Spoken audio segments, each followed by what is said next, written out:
Hello and welcome everybody. Thank you very much for tuning in. My name is Lucas Tietzen and this is Blues News Media.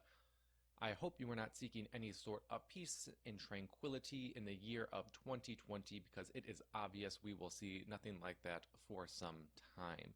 If anything, 2020 has been a time of anger, division, and confusion, mainly brought about by the mainstream media. So hopefully with this small little platform here, we can hopefully disseminate some true information to try and figure out what the hell is actually going on. And today I want to go over a couple of news articles and some dangerous rhetoric that has been spewed out by some people in government that I think needs to be gone over and adamantly opposed because it sets a very dangerous precedent of what could come in the future. But jumping right in, I'm going to go over this article here first. It's from BuzzFeed News, and it is called "The DEA Has Been Given Permission to Investigate People Protesting George Floyd's Death." Right off the bat, that is horrifying. That is scary. But we're going to read a bit of the article here. And it opens with, "The Drug Enforcement Administration has been granted sweeping new authority to conduct covert surveillance and collect intelligence on people participating in protests over the police killing of George Floyd, according to a 2-page memorandum obtained by BuzzFeed News." Right off the bat, that should scare everybody. These people are exercising their constitutional right, the right to assembly and the right to free speech. That's protected within the Bill of Rights. That's supposed to be a given.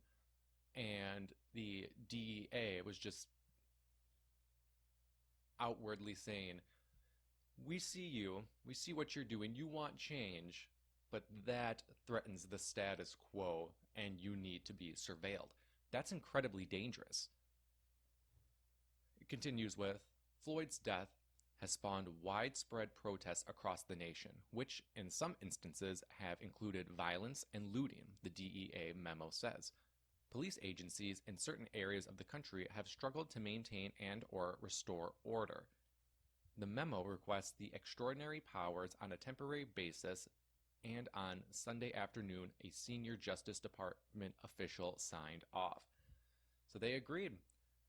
There's been instances of looting and rioting, so we're going to have you go in and surveil the entire group, even though the entire group is not responsible for all of this damage. And there have been many instances of cops witnessing rioting and looting and standing down, doing nothing, which I guess provides the perfect excuse to grant widespread powers. Naturally, it's all temporary, but just 2 weeks. But so was the coronavirus lockdown. That was just 2 weeks. And now we're how many months in? It continues with, "Attorney General William Barr issued a statement Saturday following a night of widespread and at times violent protest in which he blamed, without providing evidence, anarchistic and far-left extremists using Antifa-like tactics for the unrest. He said the FBI, DEA, U.S. Marshals, and the Bureau of Alcohol, Tobacco, Firearms, and Explosives would be deployed to support local efforts to enforce federal law." So basically, the federal government is granting federal agencies to essentially go and hijack local police departments to help institute and restore law and order, as our dear president likes to call it. Barr did not say what those agencies would do. Leaves a nice blank check at their own discretion. But this is incredibly dangerous. By using the looting and rioting as an excuse, they are granting themselves new widespread power in order to surveil mostly peaceful protesters. And I have made this point before of agent provocateurs. That is when people within local police departments, state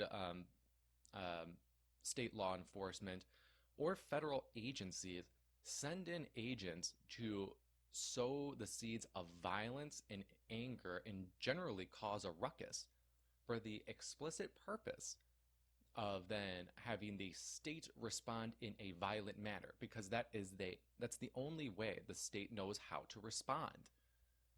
And that operation is referred to, back in the day, was COINTELPRO. If you don't know about COINTELPRO, I strongly suggest you read it or look into it, because it shows a window of what's happening right now. But I'll just read this real quick for you. COINTELPRO, the FBI began COINTELPRO, short for Counterintelligence Program, in 1956 to disrupt the activities of the Communist Party of the United States. In the 1960s, it was expanded to include the number of domestic groups such as the Ku Klux Klan, the Socialist Workers' Party, and the Black Panther Party. All COINTELPRO operations were ended in 1971, allegedly. Although limited in scope, about 0.2% of the FBI's workload over a 15-year period, COINTELPRO was later rightfully criticized by Congress and the American people for abridging First Amendment rights and for other reasons.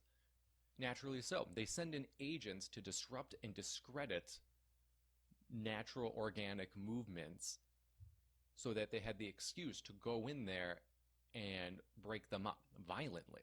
It's the only thing that the state knows how to do. So I'll keep this in the show notes for you guys to read. I strongly suggest you go and read it. They say it ended in 1971, but I've talked about this before. You saw examples of it in the Standing Rock protests. There were so many examples of it there. Occupy Wall Street, it was rampant, and now we see it today with Black Lives Matter. So like this, on paper, I'm sure it's done, but there's no way that they've ended such a powerful program. It just probably got too much heat. So that's something we definitely have to look out for, and we have been seeing a lot of the peaceful protesters like standing up to people that are causing damage, and that is great. That's exactly what we need, so they do not have the excuse to crack down on them. I entirely support that.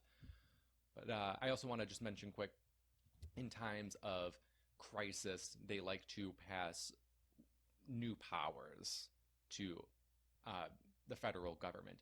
So we saw it with the DEA. They now have a nice blank canvas to go ahead and start spying on peaceful protesters.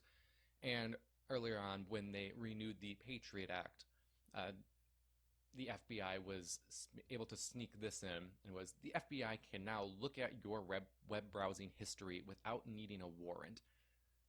Though they were probably doing this anyway, there was many examples of them collecting vast amounts of data from every single American. Like that, you say that, and disgustingly, it's not surprising, right? But now at least they're openly admitting, we watch every little thing you do. Every little thing you look up, we know about. And, I mean, that's tantamount almost to reading somebody's mind. How many times have you been like, oh, I wonder about this. Oh, I wonder about that. Oh, I want to look into this. And you type it all in. If you're using Google still, please stop. But you type it all in, and that all gets tracked, recorded, and stored, and now scooped up by the FBI openly. Hell, they praise it. So we have to look at that. Every time something major goes on, they use it as an excuse to take more power. But I thought that was incredibly important and needed everybody's attention. But then we also have some scary words said by President Trump. And it is, President Trump calls for officials to dominate the streets in response to protests. And he said a lot of things along these lines of, oh, those governors, they need to get tough on those protesters, otherwise I'm going to fix it for them, because he is the second coming, isn't he? But this is dangerous. He is saying that in an event of civil unrest, if there is a protest with even, small amount of violence, any level of violence, really, you have the excuse then to send in the military, the National Guard, Hell, it's already becoming commonplace for the National Guard to be on the street. They want you to become desensitized. The American empire is the biggest and most militarized empire the globe has ever known. In all of its history, it is now just becoming painfully obvious to the American people. The dream is ending, and it's time for people to wake up.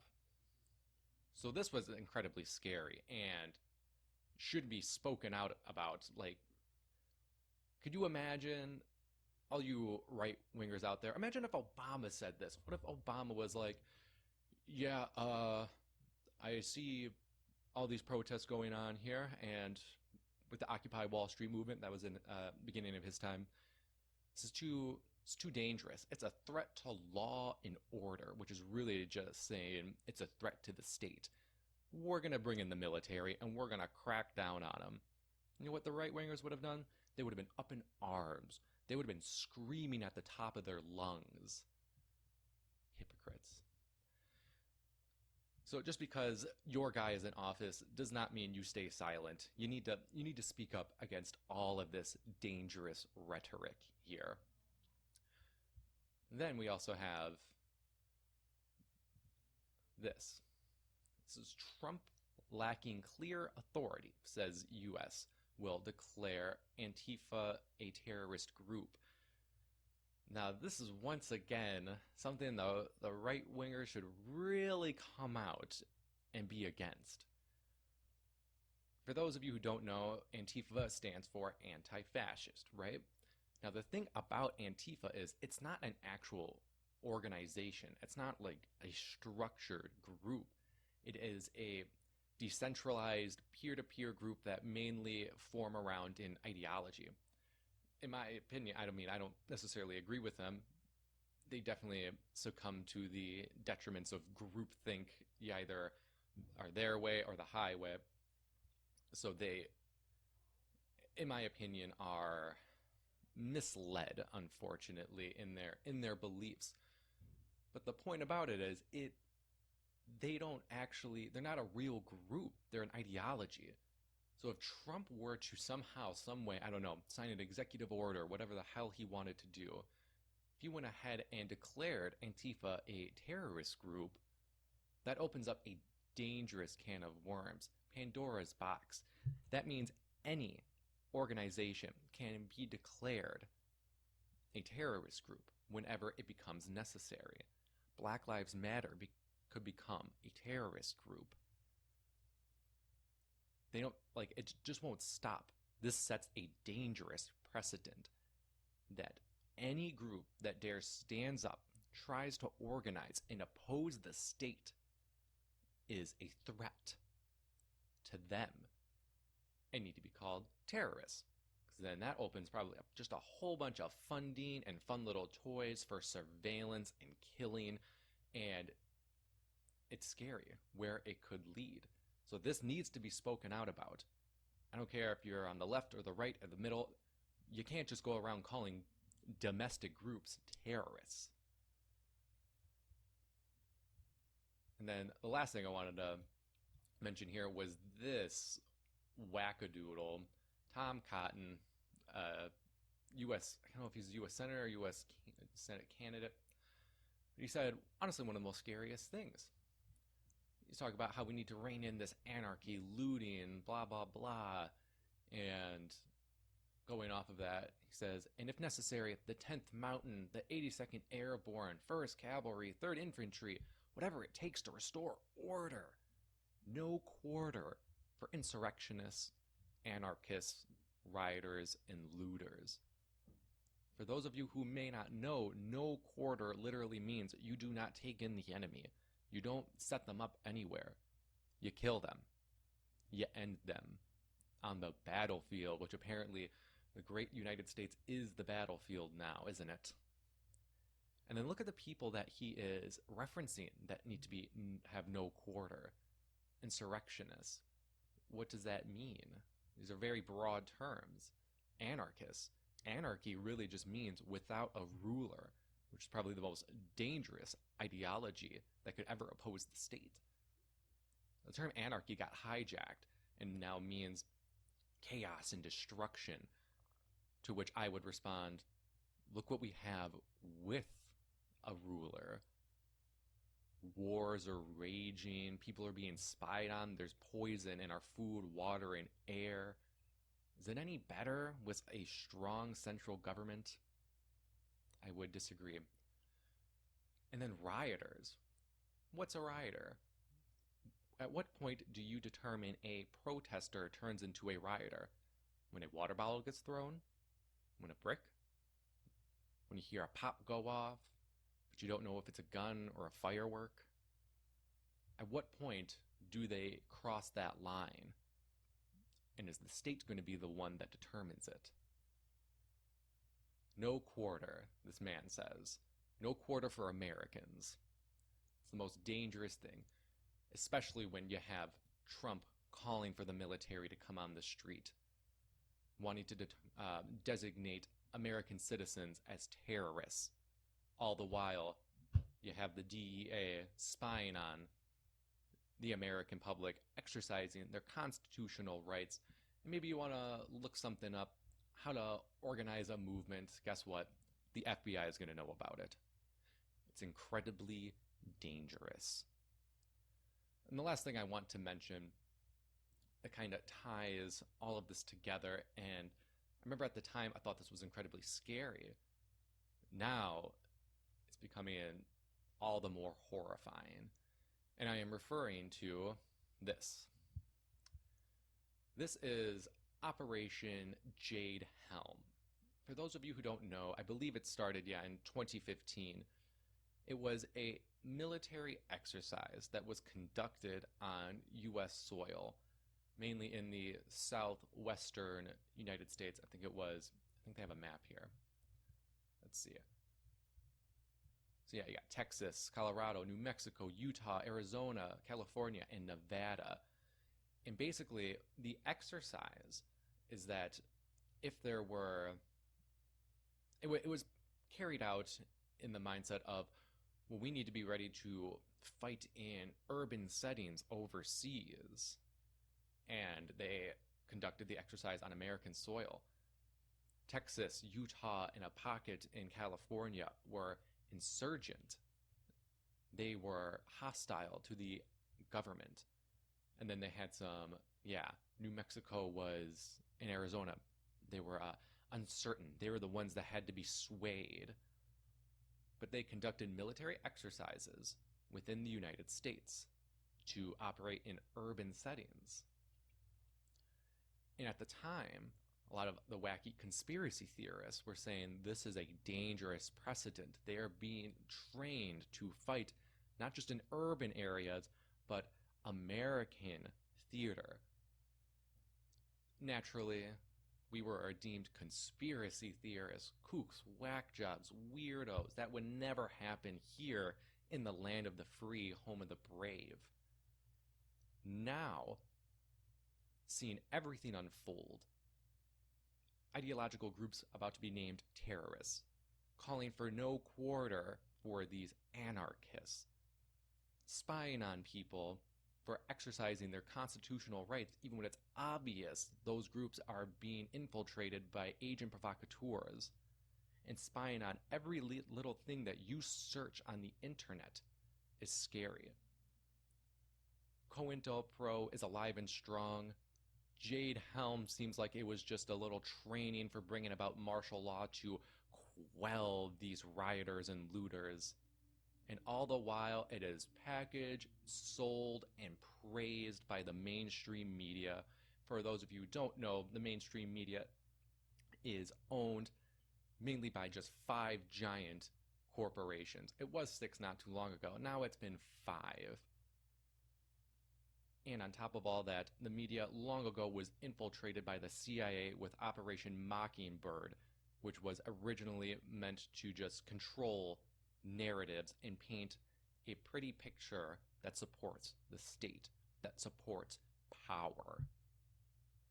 These are scary, dangerous times. The media is playing everybody one off the other. Not once recognizing that if they punch just a little higher, not at the local police departments, which need to be dealt with. It's been obvious the pain and suffering that they've been exacting on the populace, mainly on minority groups of color. That needs to be dealt with. But imagine if we took those anti-lockdown people and the Black Lives Matter movement and their allies, got them together and made them realize the common denominator between them two of who they hate, it's the state, it's power. They don't like the control of central authority figures. We banded together and got at not just the police, but then the state and federal governments. Then we become really dangerous to them, and we'd actually be able to make a difference, which is the most horrifying thing they could possibly imagine. Anyway, as always, I'll have all of this in the show notes. I encourage you to read through Jade Helm here, look at these tweets yourselves, look into COINTELPRO, all of that.